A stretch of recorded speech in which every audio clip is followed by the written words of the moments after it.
कक्षा 12 भौतिक विज्ञान के इस पीरियड में सभी छात्र छात्राओं का एक बार फिर स्वागत है। आइए आज भौतिक विज्ञान सेकंड पार्ट में अध्याय 12 प्रारंभ करते हैं। परमाणु के विषय में आप प्रारंभिक कक्षाओं में कक्षा 9-10 में काफ़ी पढ़ चुके हैं। परमाणु क्या है? परमाणु वह सूक्ष्मतम कण है किसी पदार्थ का जो स्वतंत्र अवस्था में स्थिर नहीं रह सकता और रासायनिक अभिक्रियाओं में भाग लेता है।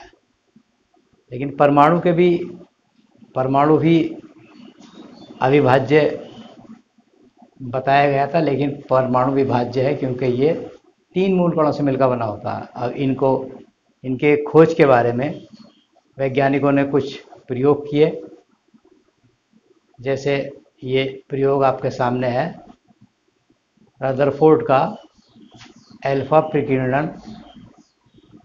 किरणों के प्रकीर्णन का प्रयोग। इससे रदरफोर्ड ने प्रोटॉन की खोज की थी। तो देखते हैं इस प्रयोग को क्या है। इसमें क्या है कि जब सोने की पत्ती पर के परमाणु पर जब अल्फा कणों की बौछार की गई तो रदरफोर्ड ने देखा कि कुछ अल्फा कण तो वापस लौट आए, कुछ सीधे निकल गए और कुछ 90 से अधिक के कोण पर प्रतिकर्षित हो गए।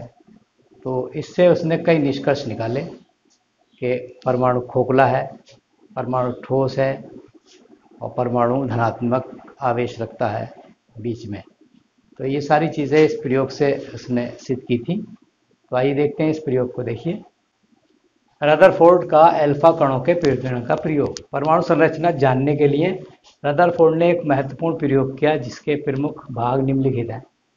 अल्फा कण स्रोत। रेडियो एक्टिव पदार्थ पोलोनियम उच्च गतिज ऊर्जा के अल्फा कण उत्सर्जित करता है, इसलिए पोलोनियम की ही अल्फा कण का स्रोत की भांति प्रयुक्त करते हैं। इस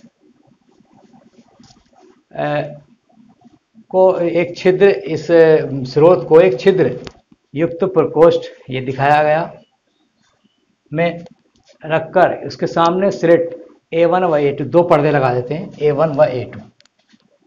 इस स्लिटों को से अल्फा कणों का एक पतला स्रोत प्राप्त होता है। दिखाया, अल्फा कण निकल रहा है, इससे जा रहा है ये।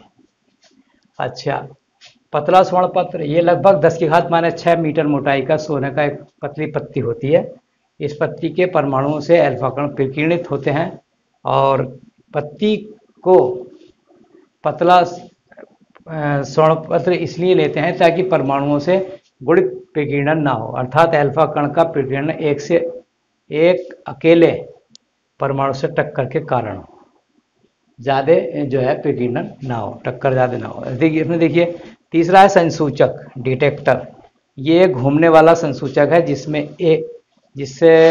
एक जिंक सल्फाइड ZnS का पर्दा तथा एक सूक्ष्मदर्शी है, ये दिखाया गया यहाँ पे। आधुनिक प्रयोगों में प्रस्फुर गणित्र का प्रयोग किया जाता है। इसकी सहायता से किसी निश्चित दिशा में प्रकीर्णित होने वाले अल्फा कणों की संख्या को गिना जा सकता है। पूरे प्रबंध को निर्वात में रखा जाता है जिससे कि अल्फा कण वायु के कणों से न टकराएं और उनकी ऊर्जा का ह्रास न हो। विधि क्या? अल्फा किरण पुंज जब स्वर्ण पत्र पर पड़ता है तो अल्फा कण सोने के परमाणु से प्रकीर्णित हो जाते हैं। ये प्रकीर्णन सभी दिशाओं में होता है। किसी भी दिशा में प्रकीर्णन होने वाली अल्फा कणों की संख्या को प्रस्फुर गणित्र द्वारा गिन लेते हैं, यह गिन लिया जाता है। देखिए, ये दिखाया है, इसमें 2 स्लिट लगी हुई, ये अल्फा कण निकल रहा है, ये यहाँ पे संसूचक सूक्ष्मदर्शी लगा हुआ। कुछ अधिकांश जो अल्फा कण है वो सीधे चलेगा, ये निकाल दी। 2 स्लिट लगाई गई है, अल्फा कण का स्रोत यहाँ रखा गया पोलोनियम। अब देखिए इससे क्या, ये एक परमाणु है, परमाणु के ऊपर जब अल्फा कण डाले गए तो देखा आपने कुछ सीधे निकल गए और कुछ वापस लौट आए। ये वापस लौट आया, कुछ 90 से अधिक के कोण पर इधर उधर भाग गए। तो इन बातों से क्या जाहिर हुआ, कि जो सीधे निकल गए उससे लगता है कि परमाणु का अधिकतर भाग खोखला है, और जो वापस लौट आए तो इसका मतलब बीच का भाग धनात्मक है, ठोस है, और कुछ जो है रिपल्स हो गए, यानी 90 के अधिक कोण पर प्रतिकर्षित होगा। इससे ये जाहिर हुआ कि परमाणु का बीच का भाग है वो धनात्मक भाग है, क्योंकि अल्फा कण पर धनावेश होता है, वो प्रतिकर्षित होकर इधर उधर भाग गए। तो देखिए इसमें प्रेक्षण निष्कर्ष में क्या है, अधिकांश अल्फा कण स्वर्ण पत्र से प्रभावित हुए सीधे हुए बिना प्रभावित हुए बिना सीधे निकल जाते हैं, बिना हो रही यहाँ पे सीधे निकल जाते हैं। इससे ये निष्कर्ष निकलता है कि परमाणु का अधिकांश भाग खोखला है। अल्फा कण सभी कोणों पर प्रकीर्णित होते हैं। कुछ कण 90 से अधिक के कोण पर प्रकीर्णित होते हैं, कुछ कण वापस लौट आते हैं। इससे सिद्ध होता है कि परमाणु का मध्य भाग धनावेशित है, जिससे कण प्रतिकर्षित होकर लौट जाते हैं तथा 90 से अधिक के कोण पर प्रतिकर्षित होते हैं। तीसरी बात, इस प्रयोग से यह सिद्ध हुआ कि इस बात की पुष्टि हुई कि जब धनावेशित अल्फा कण परमाणु के निकट आता है तो उस पर नाभिक द्वारा आरोपित प्रतिकर्षण बल कूलाम के व्युत्क्रम वर्ग के नियम के अनुसार होता है, अर्थात प्रतिकर्षण बल अल्फा कण की नाभिक से दूरी के वर्ग के व्युत्क्रमानुपाती होता है। यानी जितनी दूरी बढ़ेगी उसकी उतनी ही उसका उल्टा समानुपाती हो जाएगा। इससे यह भी निष्कर्ष निकल रहा कि भिन्न भिन्न धातुओं के नाभिकों में धनावेश की मात्रा भिन्न भिन्न होती है। नाभिक पर आवेश क्या होता है, Ze। Z क्या है यहाँ पर, परमाणु क्रमांक है, और E जो है इलेक्ट्रॉन का आवेश है।